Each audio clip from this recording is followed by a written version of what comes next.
Assalamualaikum warahmatullahi wabarakatuh.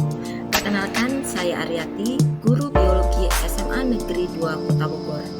Pada kesempatan yang berbahagia ini, sesuai kapasitas saya sebagai tim pengembang dan penjamin mutu sekolah, saya akan memaparkan bagaimana sekolah kami melakukan perencanaan program berbasis data.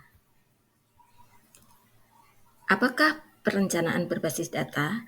Perencanaan berbasis data atau PBD adalah bentuk pemanfaatan data pada platform rapor pendidikan sebagai bentuk intervensi satuan maupun dinas pendidikan maupun pemerintah daerah terhadap mutu dan capaian pendidikannya dan bertujuan untuk mencapai peningkatan serta perbaikan mutu pendidikan yang berkesinambungan.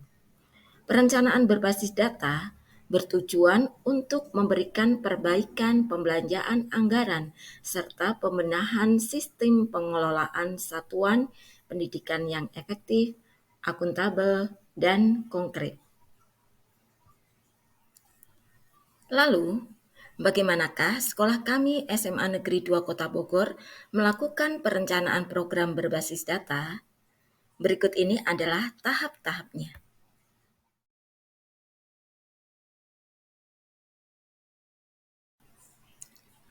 Tahap pertama yang kami lakukan adalah identifikasi. Identifikasi ini bertujuan untuk mendapatkan data yang valid. Untuk mendapatkan data ini, rujukan pertama dan utama adalah mengunduh data dari platform rapor pendidikan. Dan teman-teman bisa mengetahui bahwa semua tenaga pendidik dan kependidikan sekarang ini dengan akun Belajar ID dapat mengakses platform rapor pendidikan. Setelah kami membuka rapor pendidikan SMA Negeri 2 Kota Bogor, kami mendapatkan ringkasan kondisi satuan pendidikan kami di tahun 2023.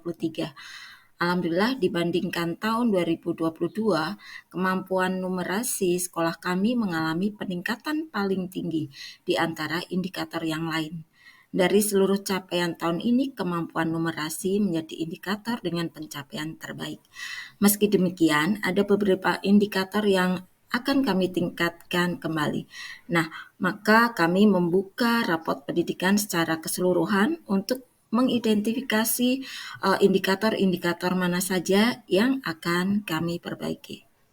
Baiklah teman-teman, ketika kita berada pada tahap pertama yaitu identifikasi dan kita sudah membuka raport pendidikan kita, nah contohnya ini adalah raport pendidikan SMA Negeri 2 Kota Bogor, maka kita akan dihadapkan situasi pendidikan sekolah kita saat ini. Nah, di sekolah kami ini ada beberapa indikator prioritas yang ditampilkan di rapot ini, yaitu hasil belajar berupa kemampuan literasi, kemampuan numerasi, dan karakter. Alhamdulillah semuanya berwarna hijau, berarti menandakan bahwa pencapaian sudah baik.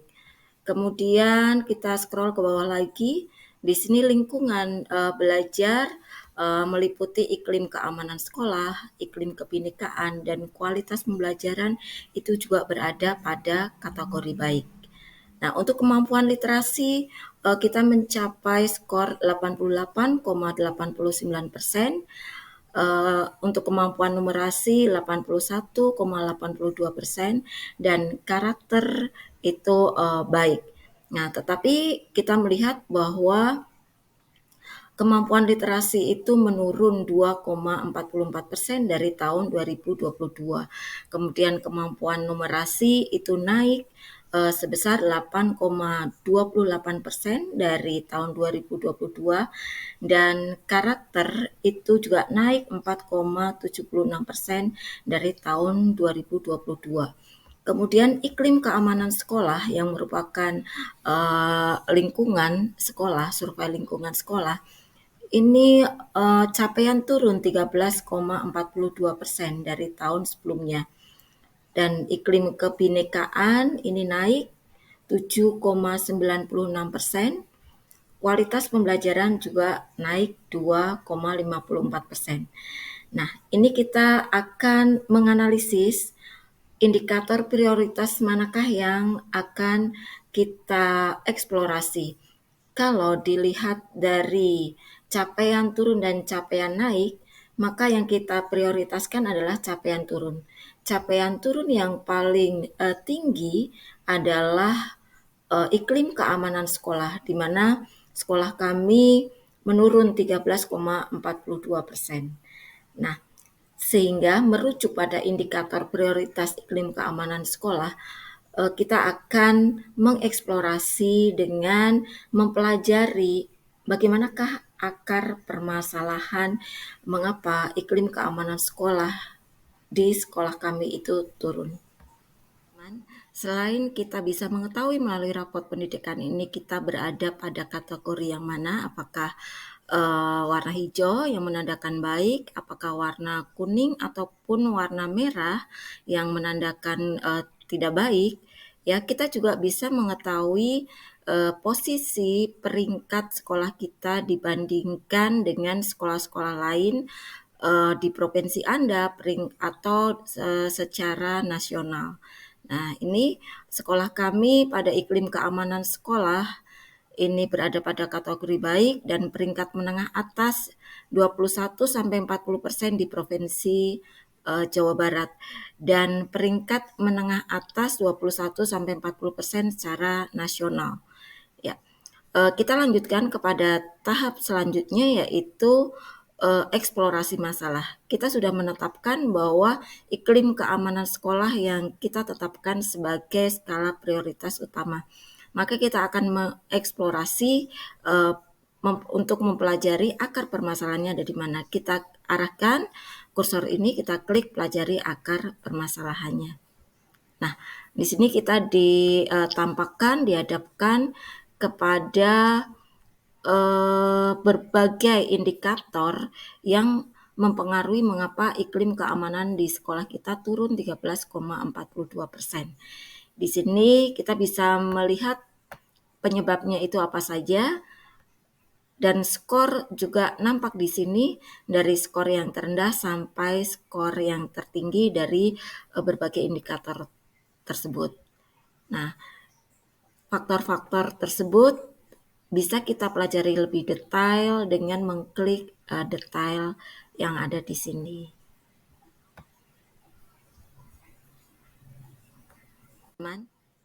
Dalam menganalisis akar permasalahan dari indikator prioritas itu, kita tidak bekerja sendiri. Kita lebih baik duduk bersama dengan elemen di dalam sekolah itu, dengan pimpinan, dengan teman sejawat, ataupun bahkan dengan siswa sekalipun. Setelah kita mengetahui akar permasalahan dengan berdiskusi untuk menganalisa berbagai faktor yang menyebabkan pencapaian turun, maka kita mencoba untuk melakukan refleksi. Mari kita berhenti dan berpikir sejenak. Apa upaya yang sudah kita lakukan selama ini dalam menciptakan lingkungan yang aman bagi seluruh warga satuan pendidikan apapun latar belakangnya? Ini merupakan sebuah refleksi. Kemudian, refleksi lain adalah seperti apa panduan pencegahan dan penanggulangan yang dimiliki Satdik saya jika terjadi perundungan dan kekerasan? Marilah kita berefleksi. Selanjutnya, tahap ketiga dari PDP ini adalah kita melakukan pembenahan. Pembenahan di sini adalah bertujuan untuk membuat program dalam menyelesaikan atau mencari solusi akar permasalahan. Kita bisa belajar dari rapot pendidikan bahwa di rapot ini kita diberikan suatu inspirasi untuk membenahi. Ketika kita arahkan kepada inspirasi benahi, maka di sini kita akan diberikan cara membenahi iklim keamanan sekolah sebagai inspirasi. Contohnya, membenahi pemahaman dan sikap guru tentang kekerasan seksual. Ini ada inspirasi 1, satuan pendidikan meningkatkan kompetensi GTK dengan mempelajari konten terkait definisi ragam kasus serta sikap tentang kekerasan seksual. Kemudian kita juga bisa mengambil inspirasi kedua, Satuan pendidikan melalui GTK mengintegrasikan pemahaman ke dalam sikap pencegahan dan penanggulangan kekerasan seksual dalam proses pembelajaran. Kemudian kita juga bisa diinspirasi oleh contoh yang ketiga, di mana satuan pendidikan memfasilitasi adanya kebijakan dan penganggaran terkait upaya peningkatan pemahaman guru serta pencegahan dan penanggulangan kekerasan seksual di sekolah. Para guru dan tenaga kependidikan juga bisa diarahkan untuk melihat materi di platform Merdeka Mengajar dengan mengklik bagian ini. Supaya para guru dan tenaga kependidikan mendapatkan pemahaman yang lengkap dan benar tentang akar masalah yang akan dicari solusinya, maka para guru dan tenaga kependidikan sebaiknya belajar melalui platform Merdeka Mengajar. Ketika kita klik bagian akar permasalahan dan kita klik bagian PMM, maka akan diarahkan kepada indikator yang kita jadikan prioritas. Misalkan kita akan mengadopsi inspirasi pertama sebagai program kita, maka kita klik inspirasi pertama tersebut dan di sini kita akan dihadapkan pada berbagai modul yang akan kita pelajari satu persatu. Setelah beberapa modul itu kita pelajari, di sini ada 3 modul pada 3 dosa pendidikan kekerasan seksual, maka kita bisa mengunggah aksi nyata. Dan setelah aksi nyata kita unggah, kita akan diberikan sertifikat yang sudah divalidasi oleh GTK. Teman-teman, setelah kita menganalisis rapor pendidikan satuan pendidikan kita untuk mendapatkan data akar permasalahan dan setelah kita memahami akar permasalahan melalui pelatihan mandiri di platform Merdeka Mengajar, maka kita melangkah untuk berdiskusi dengan elemen-elemen di sekolah untuk menentukan program-program apa saja yang akan kita buat di sekolah. Nah, tentu kita tidak menyampingkan data tambahan yang lain selain rapot pendidikan. Data tambahan itu bisa kita gali dari warga sekolah, bisa melalui angket atau kuesioner, bisa melalui saran-saran yang masuk dari pimpinan kita, kemudian teman sejawat, siswa, atau bahkan komite sekolah. Nah, dari berbagai program yang sudah kita susun tersebut, maka kita masukkan di dalam RKT atau Rencana Kerja Tahunan Sekolah kita. Nah, tentunya dari berbagai program tersebut, kita memilah dan memilih manakah yang akan kita masukkan dalam rencana kerja anggaran sekolah kita. Baiklah teman-teman, inilah cara kami, prosedur kami di sekolah kami SMA Negeri 2 Kota Bogor dalam memanfaatkan rapot pendidikan sekolah sebagai pijakan utama atau sebagai data utama dalam merancang program-program satuan pendidikan kami. Nah, tentunya kita juga memerlukan tambahan data. Tambahan data ini sangat penting sekali kita gali dari elemen-elemen sekolah kita. Ya, begitulah pemahaman saya teman-teman atas apa pemaknaan dari perencanaan berbasis data. Terima kasih. Apabila ada kekurangan, mohon dimaafkan. Kami membutuhkan saran dan kritik dari teman-teman semua. Assalamualaikum warahmatullahi wabarakatuh.